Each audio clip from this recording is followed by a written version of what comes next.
Hello, everyone. Welcome to Qdabra's weekly webinar. My name is Joanne, and today we're going to take a look at the Microsoft Graph and how you can use it in your FormsViewer application. If it's the first time you're hearing about MS Graphs, this is a good chance to learn about it, as our FormsViewer lead developer, Jimmy Rich, will introduce Microsoft Graph and what it can do and how you can use it to query data in your forms. So, Jimmy, if you're ready, I'll pass the mic to you. Okay, sure thing. Thank you very much, Joanne, and welcome everybody. So we're here today to talk about Microsoft Graph and using it from FormsViewer. We recently had a customer request. A customer had a security group in 365, Office 365, and they wanted to be able to use that in one of their forms for an approval workflow. And they asked, well, is there a way to query this from our forms? And I looked into it, and it turns out there was this Graph API that allows querying all sorts of groups, actually. And I said, it looks like we can query this from FormsViewer, and indeed we could. So if you have not heard of Microsoft Graph API before, basically it's a REST-based web service that allows querying a whole wide range of stuff from Microsoft's online services. So they've got Azure Active Directory, SharePoint, Outlook Online, Teams, calendars.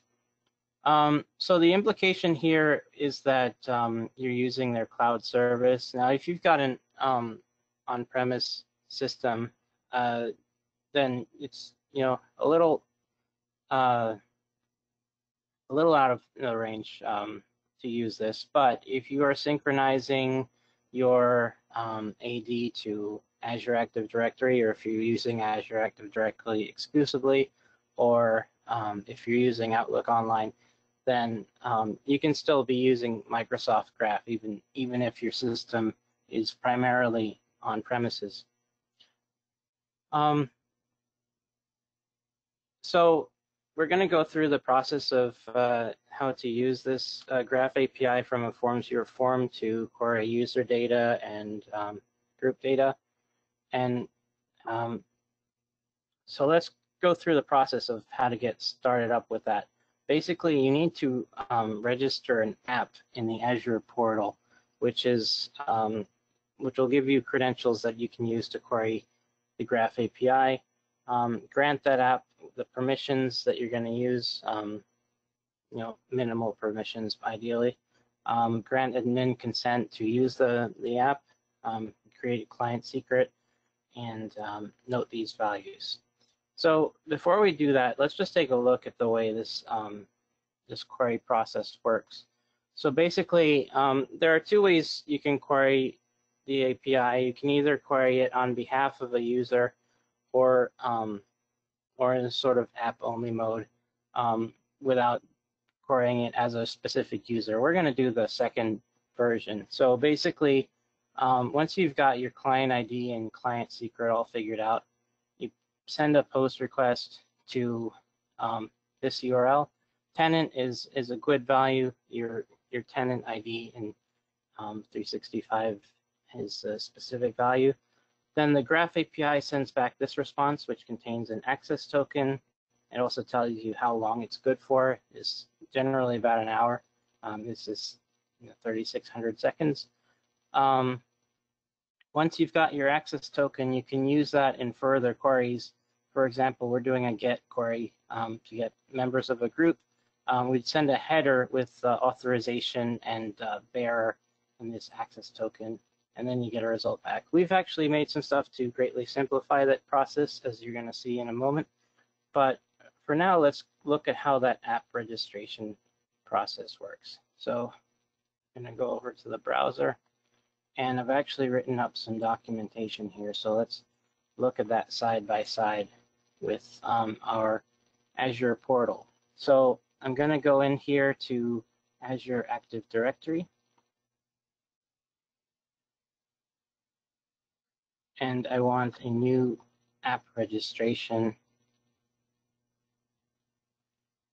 new registration. We'll call this webinar 2020-0813. We can just, yeah, it's going to be single tenant. Don't need the redirect URI, and so we're just going to register that. Okay. Our app is created, and so now we need to grant it some permissions. So we're going to come down here to API permissions. And for now, I just want to be able to query group membership. So for that, I'm going to want directory.read.all. So here I'm going to click, I want Microsoft Graph permissions. It's going to be application permissions because I'm querying it as an app rather as a user. And I'm just going to go down here to group. No, I want directory actually. Directory read all. Okay, add permissions.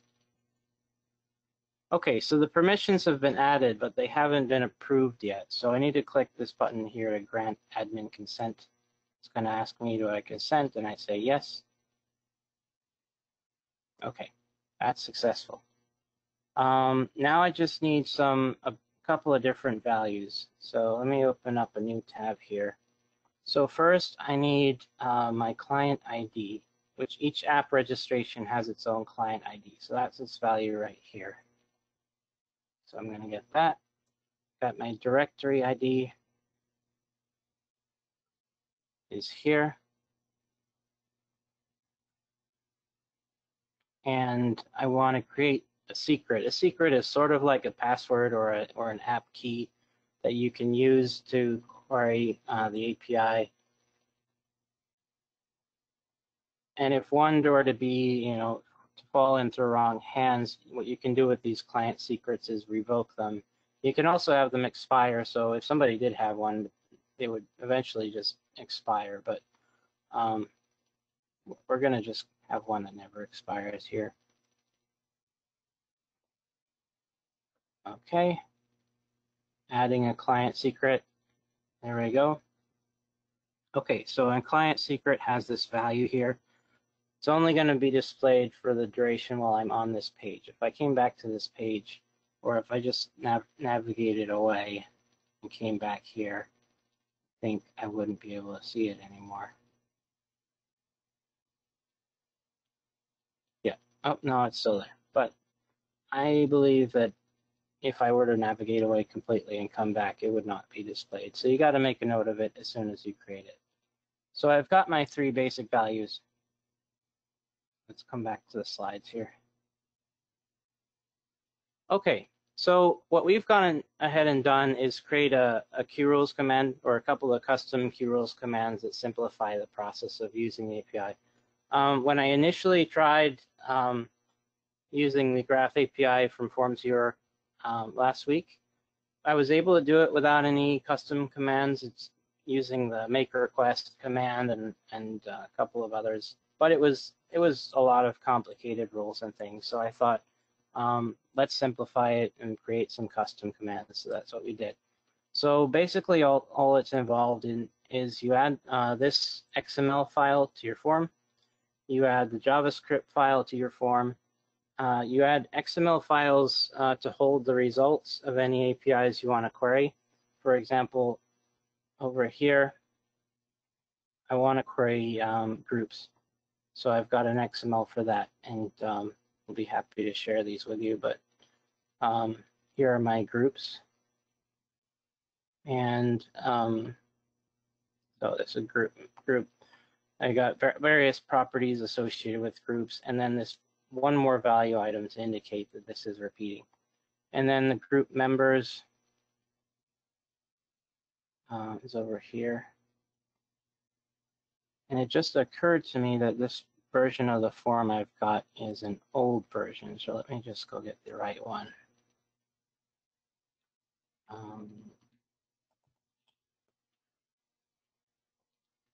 About this.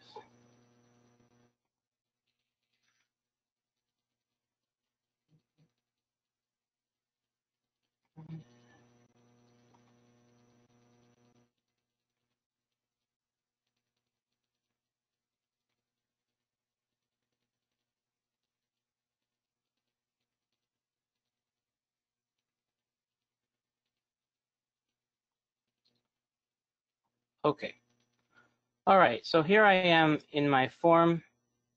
And what we're going to do is I've already got the graph stuff set up here. We're going to provide you with this sample form so you can have a look at how it all works. But basically, when the form loads up, I want it to run this. No, not that. I want it to run this custom. So it's running the load resource command to load the script file. That's what contains the custom commands. And then I want to run this custom init Microsoft graph, which is our command for specifying all the values for querying the graph. And I've got some previous values in here. I'm just going to use these new ones that I've come up with. So my client ID is this.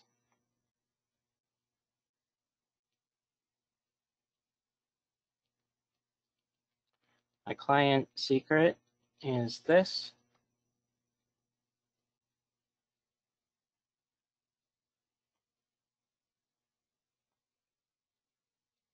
And my directory ID is the same because it's the same tenant.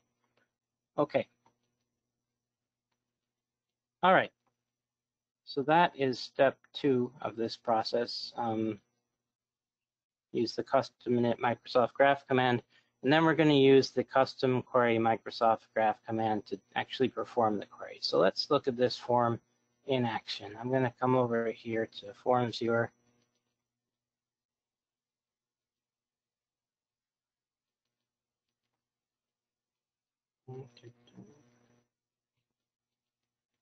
Okay. Load my template.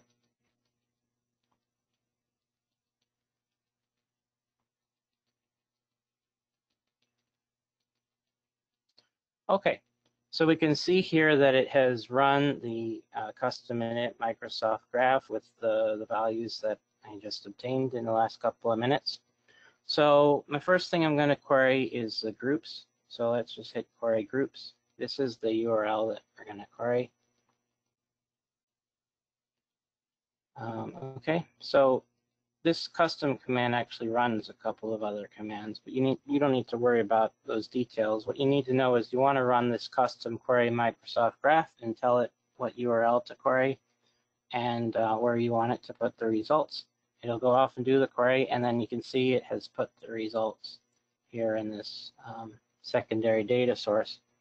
And if you're familiar with OData queries and things like that, you've probably seen this stuff, select and top and order by stuff before. So you can specify which columns you actually want to query.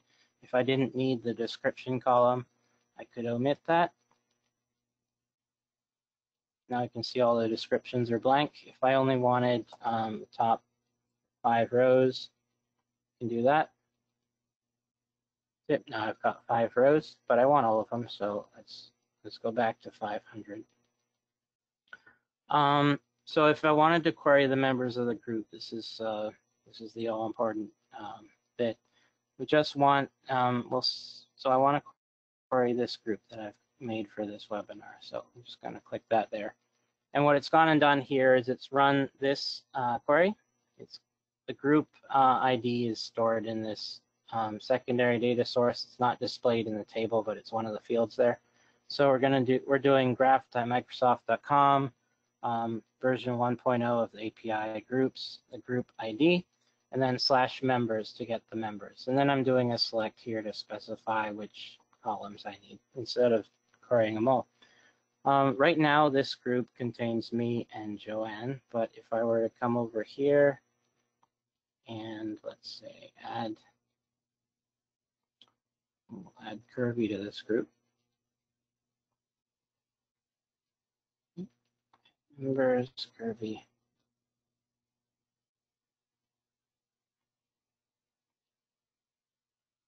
Okay, I'm back to the form, query the group again.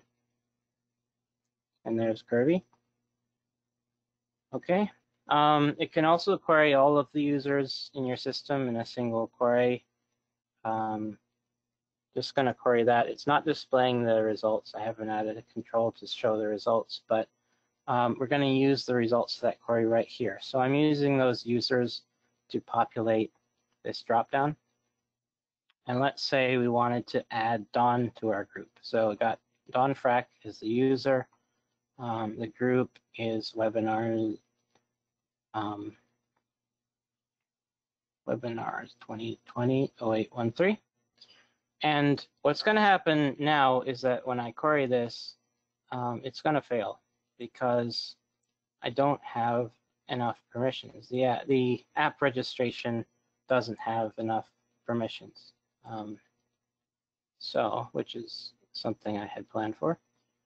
So this just shows how you can insufficient privileges to complete the request. This shows how you can sort of clamp down on what this app registration is able to do, since you're putting this form in people's hands. So basically, if they were savvy enough, they could get at this, the client secret and whatnot. So you want to give it as few permissions as possible. But let's say you had your form in a site that was only accessible to admins, and you wanted them to be able to do some more admin type stuff, like adding users to a group. Let's go over here and add permissions. So I want to add, what was it?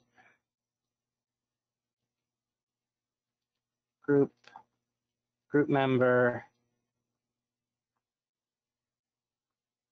read write. So I want read and write permissions. Okay, so I'm going to give my app that permission set and consent. Okay, now I'm going to go back to my form and try it again, and let's see what happens.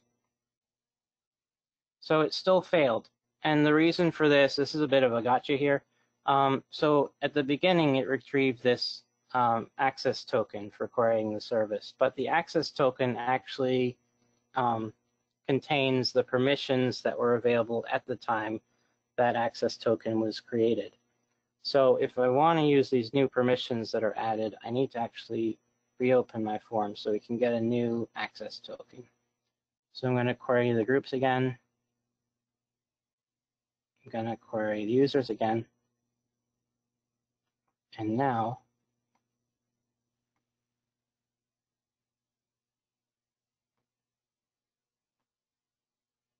there we go, user added. And we can come back here, close, open up that group, and there he is. There is Don in the members.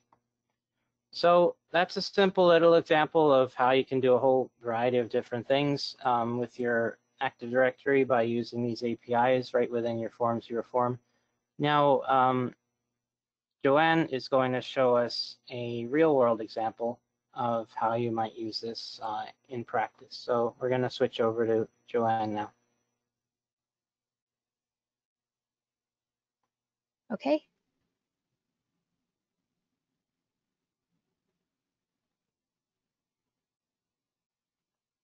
I need to be presenter, I think. Yeah.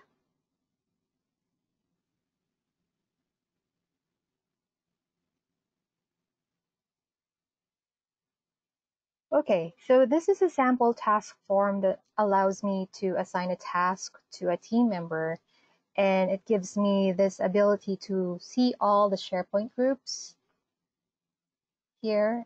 And if I select one, let's see, webinars, it will query the members of that group here in this dropdown. So the form is doing an API query on Microsoft Graph, as Jimmy has described. So let's see.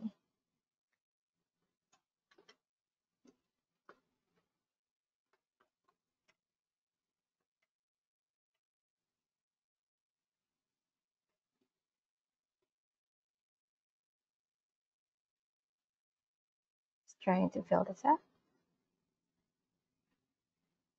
So if I submit this form, it will submit an item to a list, which is configured to use Power Automate to send an email to the person we assign the task to. So in a moment now, I should be receiving an email like this telling me that a new task is assigned to me.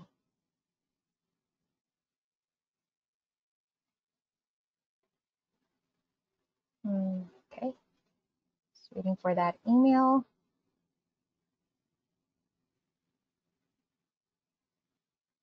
There you go.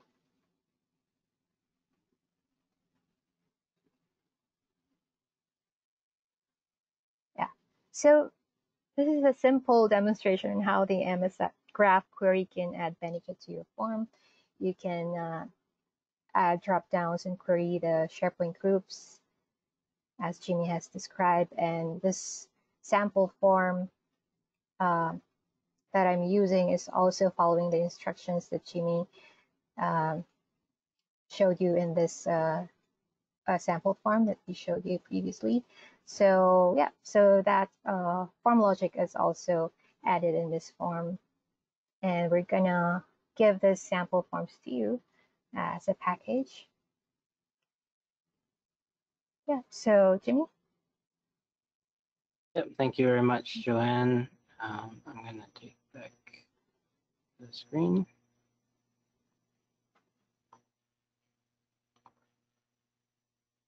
Okay, so that was a simple example of how you might use the Graph API in your form in the real world. So hopefully you've got some cool ideas for what you might use the Graph API for. We're always happy to help you add this sort of stuff to your forms, or come up with new ways to use these APIs to your benefit. As you know, FormsViewer is the lowest cost way to let go of InfoPath. It allows you to migrate your forms as is with minimal changes, future-proofing all the time and effort you've spent putting these forms together. We support various types of forms, cool modern UIs and team sites and things like that. You get all these new features like mobile view support, ability to query these modern APIs, and you can customize your forms for your business needs. We're here to help. We've got support, and we're going to be shipping version 5.2 hopefully tomorrow with this new custom queue rule stuff that allows us to use all these neat features. And it's now easier than ever to install it by just finding the app in the SharePoint store. So thank you all for listening, and we hope you'll be back at the next webinar. We've got time for questions if there are any questions, but looks like there aren't. So thanks again, and have a great day. Bye-bye.